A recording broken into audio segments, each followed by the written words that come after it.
¿Qué tal? Hoy platicaremos de las relaciones laborales en el tiempo del coronavirus. Estos últimos días hemos estado padeciendo del crecimiento de la crisis del coronavirus y los centros de trabajo no son la excepción. Platicaremos un poco acerca de cómo deben actuar los empleadores y los empleados en estos momentos de crisis. Sabemos que cada una de las empresas está siendo creativa, está tomando decisiones acertadas, desde luego siempre para cuidar el centro de trabajo y que éste pueda sobrepasar esta crisis. Así que platicaremos un poco de los detalles jurídicos en los que nos encontramos actualmente y cuáles son algunas recomendaciones que nosotros queremos hacer para que los centros de trabajo prevalezcan y desde luego la fuente de trabajo continúe después de estos momentos difíciles. Iniciaremos esta presentación diciendo que la responsabilidad del centro de trabajo en cuanto a temas de salud, de seguridad y de higiene es del empleador. Sin embargo, esta puede ser compartida con los trabajadores a través de una comisión mixta de seguridad e higiene. Esta comisión mixta es un grupo de trabajo en donde se reúnen representantes del empleador y representantes del trabajador para implementar ciertas medidas que cuiden el centro de trabajo, que cuiden que el centro de trabajo esté libre, como ya lo dijimos, de cuestiones de inseguridad, de falta de higiene o de falta de salud. En este caso en particular, que hablaremos de las implicaciones del brote de coronavirus en las relaciones laborales, proponemos que la Comisión Mixta de Seguridad e Higiene establezca medidas como el home office. Hemos visto cómo algunos trabajos que así lo permiten pueden desempeñarse desde el hogar. Esto ayuda a disminuir las aglomeraciones en los centros de trabajo y desde luego provoca que las personas se mantengan en sus hogares y con esto se cumpla la solicitud que se ha hecho del distanciamiento social por parte de las autoridades de salud en todo el mundo. Otra de las medidas que puede implementar esta comisión mixta son los filtros de seguridad y sanitarios que deben establecerse en las empresas. Es un hecho que cuando alguien visita una empresa no sabemos si puede haber tenido contacto o no con alguna persona que ya tenga el contagio o que ya haya sido diagnosticada con el virus o que simplemente tenga ya el virus y no haya sido aún detectado. Por eso sugerimos establecer filtros en donde la empresa realice encuestas y exámenes también de temperatura a las personas que ingresen, ya sea los trabajadores, aquellos que por alguna manera no pudieron tener home office o aquellos visitantes a la empresa que también por alguna razón tengan que forzosamente ingresar al centro de trabajo.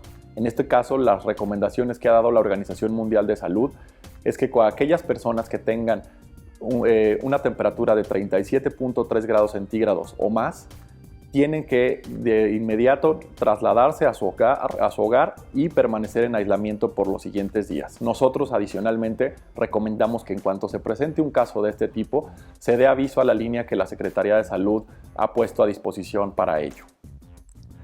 También, otra de las medidas que se han implementado por parte de esta Comisión Mixta de Seguridad e Higiene que las empresas deberán considerar es el poder tomar vacaciones y otorgar vacaciones por adelantado a aquellos trabajadores que así lo soliciten. Esto de igual manera ayudará a que los trabajadores permanezcan en sus hogares y no tengan que estar en los centros de trabajo durante estos días que nos han señalado las autoridades serán como días complicados respecto al brote del coronavirus.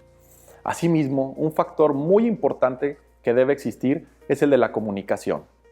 La comunicación debe ser siempre proactiva, siempre transparente y constante. En un tiempo como el que vivimos ahora, la desinformación es uno de los factores que mayor riesgo provoca en esta situación de crisis. Por eso la comunicación que exista entre el empleador, los empleados y de igual forma entre los empleados y el empleador será de vital importancia para poder actuar de la mejor manera en los centros de trabajo. Cabe señalar que al día de hoy en México no existe todavía una medida jurídica, un decreto que establezca que las relaciones laborales deban suspenderse. Las únicas recomendaciones que han dado las autoridades es mantener un distanciamiento social, implementar políticas como el home office. Sin embargo, las relaciones laborales persisten y actualmente se encuentran vigentes en todos los centros de trabajo. Por ello, Diremos cuáles son las causas por las cuales sí se están suspendiendo las relaciones de trabajo. En este caso puede ser por dos factores principalmente. Uno, por la enfermedad contagiosa del trabajador, y esto es aquella que el patrón puede detectar de manera propia, es decir, aquellos trabajadores que se presenten con algún síntoma de una enfermedad respiratoria, el patrón podrá mandar al trabajador a que se realicen los exámenes correspondientes y el trabajador forzosamente tendrá que someterse a los exámenes médicos que le sean practicados. Asimismo, en caso de una enfermedad general, es decir, aquella que no fue provocada por un riesgo de trabajo, en este caso puede ser igualmente una enfermedad de tipo respiratoria, de igual manera el empleado en su caso, si asiste al Instituto Mexicano del Seguro Social y le otorgan una incapacidad, esta relación de trabajo quedará suspendida con los efectos legales de manera regular, es decir, los primeros 3 días se suspende el pago del salario y a partir del 4.º día de salario el Instituto Mexicano del Seguro Social es quien se hace cargo de cubrir el mismo. Por lo que hace a una declaratoria de contingencia sanitaria, esta es la medida que en su caso la autoridad tendría facultades para dictar y ahí sí suspender las relaciones laborales. Vamos a hablar un poco más de esta declaratoria. Esta declaratoria es una medida que en su caso podría tomar únicamente el Consejo de Salubridad General. Es la máxima autoridad en materia sanitaria en el país y hasta el momento no ha dictado esta medida. Sin embargo, en caso de que esta medida se dicte en los próximos días, esta podrá tener dos efectos. Una, que sea con suspensión general de labores y otra sin suspensión general de labores. En caso de que no establezca si es con suspensión general de labores, tendrá que entenderse que es sin la suspensión de labores y ahí se deberá definir cuáles son aquellos sectores, industrias o trabajadores que deberán de abstenerse de prestar un servicio. En el caso de las mujeres en periodo de gestación y lactancia, será definitivo. Ellas no deberán de presentarse a trabajar si se emite esta declaratoria de contingencia sanitaria y el salario deberá de cubrirse de manera total por parte del empleador. En caso de que existiera una declaratoria con suspensión de labores general, es decir, todas las relaciones de trabajo en el país se verán suspendidas, y esto tiene dos efectos principales. Uno, que el trabajador no estará obligado a prestar sus servicios durante ese periodo y dos, que el empleador no estará obligado a cubrir el salario durante ese periodo. Sin embargo, a cambio, la ley establece que tendrá que el empleador pagar una indemnización de un salario mínimo al día por un periodo de hasta un mes como máximo. Es importante mencionar las modificaciones y las disminuciones en las condiciones de trabajo que pueden generarse en este momento de crisis de coronavirus. Los trabajadores y los patrones pueden acordar la disminución de las cargas laborales y a su vez del salario. Esto es algo que está pasando muy frecuentemente los últimos días en las empresas. Como decía al inicio, con vistas de no afectar al centro de trabajo a mayor consecuencia, los trabajadores han sido, podemos decir, generosos, igual los empleadores, y decir que se mantenga la fuente de trabajo. Sin embargo, las condiciones del mercado nos demandan que disminuyamos la carga de trabajo. Es decir, lo estamos viendo con los pequeños, medianos comercios y desde luego también con las grandes empresas, como es el caso de en Aguascalientes, la industria automotriz. Algunas empresas han tenido que parar actividades, ya sea por paros técnicos, por falta de suministros o simplemente por órdenes de autoridades que han señalado que los comercios deben de cerrar, o de igual manera por el propio mercado, que las personas al mantenerse en sus hogares no están consumiendo en los niveles que habitualmente lo hacían, y esto vuelve complicado que los centros de trabajo puedan seguir generando las mismas utilidades, los mismos gastos, y desde luego es complicado tener las mismas nóminas. Por eso es importante señalar que la ley prohíbe la disminución unilateral del salario. Esto sí es una prohibición expresa y el patrón no podría disminuir el salario de los trabajadores si no cuenta con la aprobación de los trabajadores. Por eso decimos que es tan importante la comunicación que debe existir entre los trabajadores, ya sea constituidos en un sindicato o en una coalición, que es una simple agrupación de trabajadores sin ninguna necesidad de algún trámite legal, pero con este grupo de trabajadores o en lo individual con cada trabajador, el patrón sí puede acordar la disminución en las cargas de trabajo, la disminución en los salarios, los descansos necesarios, los paros técnicos. Recuerden que el acuerdo de voluntades entre trabajador y empleador es la máxima ley que nos rige siempre y cuando no se vulneren los derechos de los trabajadores. Por otro lado, recordaremos que la propia Ley Federal del Trabajo nos establece algunas medidas de posible disminución a las cargas laborales o simplemente prevé la posibilidad de suspender las relaciones laborales e incluso llegarlas a terminar por casos de fuerza mayor o caso fortuito. Aquí es muy importante señalar que de igual manera, al no existir a este momento una declaratoria por parte de una autoridad en donde se considere que ya existe una contingencia sanitaria que prohíba las relaciones laborales, cada centro de trabajo tendrá que hacer su análisis y determinar si la causa de fuerza mayor o el caso fortuito se está presentando en su centro de trabajo, ya que esto es subjetivo y no podemos decir que aplica de igual manera para todas las empresas y para todas las industrias, sino que cada una de las empresas tiene que analizar cuál es la situación de mercado en la que se encuentra y en caso de que efectivamente se encuentre bajo un supuesto de que la relación de trabajo tenga que forzosamente suspenderse o terminarse por causas de fuerza mayor, esta podría implementarse en términos de la Ley Federal del Trabajo. Sin embargo, deberán de seguirse algunos pasos que la propia ley establece, como en el caso de las terminaciones,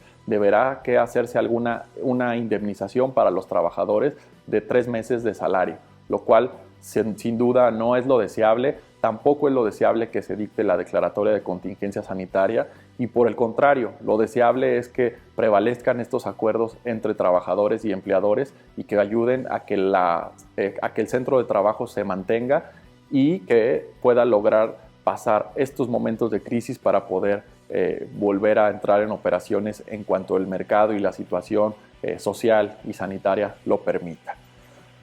Por ello, quisiera cerrar mi participación haciendo algunas recomendaciones. Primera, que se establezca la Comisión Mixta de Seguridad e Higiene, ya que esta comisión es una responsabilidad compartida entre patrón y empleados, porque como dijimos al principio, la responsabilidad principal de cuidar el centro de trabajo es del empleador. Es el empleador quien tiene que velar porque no ingresen personas contagiadas al centro de trabajo y porque sus trabajadores no se contagien, ya que la ley establece que una enfermedad de trabajo es aquella que se contrae por el desempeño de las actividades del trabajador, con objeto de este o en funciones de este. Es decir, cualquier actividad que realice un trabajador por solicitud de su empleador, esta pudiera considerarse como aquella que puede llegar a ponerse en riesgo en caso de que se presente algún contagio y pudiera considerarse incluso como una enfermedad de trabajo el caso del coronavirus. Segunda, además de la implementación de la comisión mixta para poder compartir responsabilidades e implementar medidas. Segunda, la creación de protocolos. Es necesario que sepamos cómo actuar frente al brote de coronavirus. Estamos en momentos complicados y sabemos que puede llegar momentos todavía más difíciles y es por eso que tenemos que tener protocolos de actuación para nuestros trabajadores, así como para nuestros clientes, nuestros proveedores y de esta manera implementar las mejores medidas necesarias para poder cuidar nuestro centro de trabajo. Tercera, la comunicación. Como dijimos, esta comunicación debe ser siempre abierta, transparente, frontal, porque esto nos ayudará a saber cuál es el estatus real del centro de trabajo y cuáles son las medidas que se están tomando, así como los resultados a los que aspiramos y de qué manera los empleados y los empleadores podemos caminar en conjunto rumbo a esa meta. Finalmente, quiero compartir con ustedes que la Organización Internacional del Trabajo hace apenas 3-4 días ha anunciado cifras aterradoras. Nos ha dicho que esta crisis del coronavirus nos traerá una pérdida de 25 millones de empleos. Esto es, desde luego, una situación muy complicada. La propia OIT señala que la crisis del 2008 y 2009 tuvo una pérdida de 22 millones de empleos. Por lo tanto, esta crisis del coronavirus tendrá resultados peores que aquella crisis que fue tan desgastante para todo el mundo, y por eso invitamos a los empleadores, a todas las pequeñas, medianas, grandes empresas, desde luego a toda la fuerza laboral de Aguascalientes, a que atiendan las indicaciones de las autoridades sanitarias, pero sobre todo a que logren los mejores acuerdos en sus empresas para que prevalezca la fuente de trabajo y sea un ingreso que permanezca y que pueda volver a la normalidad después de esta crisis para mantener con bien a nuestras familias, a nuestra comunidad, a nuestro estado y desde luego a nuestro país. Muchas gracias y seguiremos informando desde esta plataforma, así como por los canales ordinarios de comunicación y las redes sociales de nuestro despacho en Vega Guerrero y Asociados, desde Facebook, Twitter, LinkedIn. Muchas gracias.